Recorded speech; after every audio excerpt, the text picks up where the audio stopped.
Corona काल से उबरने के बाद गहलोत सरकार ने टैक्स कलेक्शन के जरिए माली हालात सुधारने की कोशिश की है। एफआरबीएम की मौजूदा वित्तीय वर्ष की पहली छमाही की रिपोर्ट में प्रदेश की माली हालत की तस्वीर बयां की गई है। देखिए ये खास रिपोर्ट।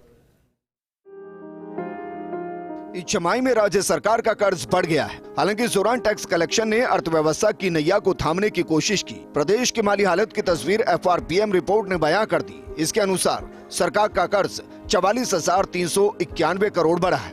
सरकार की वित्तीय सेहत की ये सबसे दुखती रग है। पहली छमाही में कर्ज 4,79,103 करोड़ रुपए हुआ। 2022-23 की पहली छमाही में राजस्व घाटा 14,384 करोड़ पहुंचा, जो कि 2022-23 के पूरे वित्तीय वर्ष के अनुमानित राजस्व घाटे का 61.24% है। ऐसे में बढ़ता राजस्व घाटा भी माली हालत के लिए अलग चिंता है। इसके अलावा सरकार के वेतन, भत्ते और पेंशन के खर्चे कम नहीं हो रहे। कुल राजस्व खर्चे में से 29.89% वेतन भत्तों में खर्च होता है। 29,718 करोड़ की राशि अप्रैल सितंबर 2022 में खर्च हुई। पेंशन में 12,724 करोड़ यानी कि कुल खर्च की 12.80% राशि खर्च हुई। यानी सरकार के कुल खर्चे में वेतन, भत्ते, पेंशन की मद से 42% से ज्यादा खर्च है। पूरे वित्तीय वर्ष की पहली छमाही में 99,435 करोड़ यानी कि 41.70% की राशि खर्च हुई। सरकार के 12,326 करोड़ यानी कि 12.40% ब्याज चुकाने में खर्च होते हैं। सरकार का इस छमाही में राजस्व व्यय 99,435 करोड़ रुपए है, जो कि 2,38,465 करोड़ के बजट अनुमान का 41.70% है। हालांकि कोरोना से उबरकर सरकार ने टैक्स कलेक्शन से वित्तीय सेहत सुधारी है। एफआरबीएम की अप्रैल से सितंबर तक की रिपोर्ट के अनुसार सबसे ज्यादा वाहनों पर कर में 47.53% ग्रोथ दिखी। वाहनों से 1,658 करोड़ के मुकाबले 2,446 करोड़ कर संग्रहण हुआ।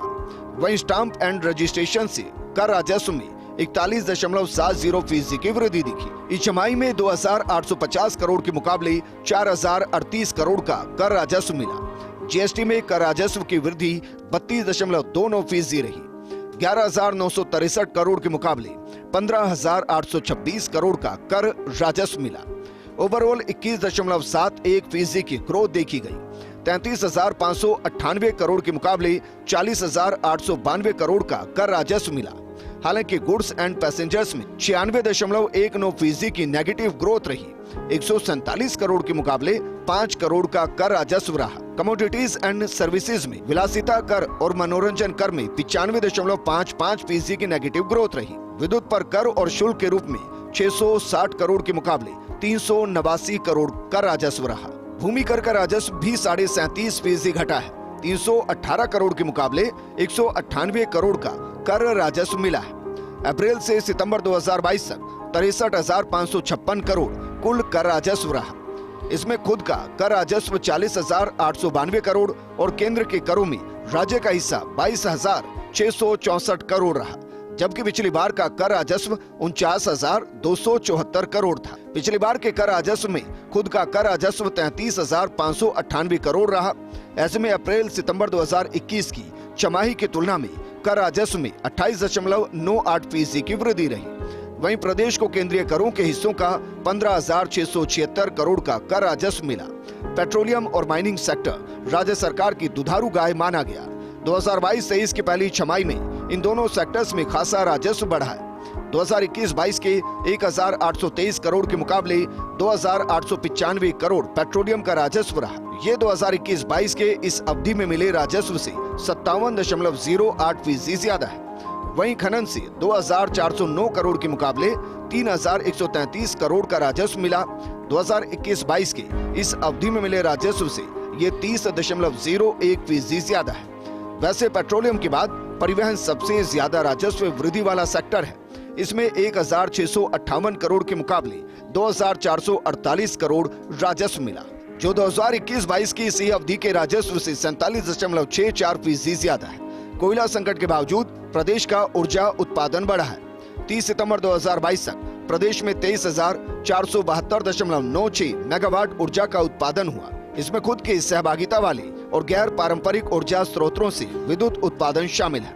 जबकि 2021-22 की इसी छमाही में 22,368 मेगावाट ऊर्जा उत्पादन हुआ, यानी कि ऊर्जा उत्पादन में 4.94% की वृद्धि हुई। इन्वेस्टमेंट राजस्थान का भी प्रदेश के औद्योगिक विकास पर असर हुआ। अप्रैल सितंबर 2022 तक 1,79,901 MSME रजिस्टर्ड हुए, जबकि इसी अवधि के दौरान पिछले वित्तीय वर्ष में ये संख्या 1,23,495 थी। नए रजिस्टर्ड MSME 10,93,610 लोगों को रोजगार दे रहे हैं। वहीं इस वित्तीय वर्ष में प्रदेश हरित क्रांति की दिशा में बड़े कदम बढ़ाएगा। 2022-23 में खरीफ की अनुमानित फसल 105.84 लाख टन होगी, जो 2021-22 में 85.82 लाख टन थी।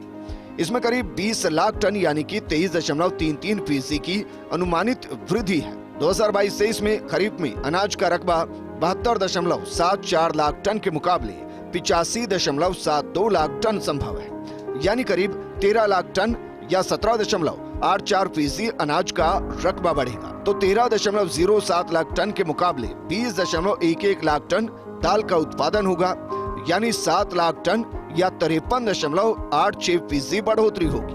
तिलहन उत्पादन में करीब 12 लाख टन यानी कि 39.76% की बढ़ोतरी संभव है। 28.92 लाख टन के मुकाबले 40.42 लाख टन का तिलहन उत्पादन होगा। गन्ने का उत्पादन 3.21 लाख टन के मुकाबले 3.42 लाख टन होगा। 10.03 लाख टन के मुकाबले 14.28 लाख टन ग्वार का उत्पादन होगा।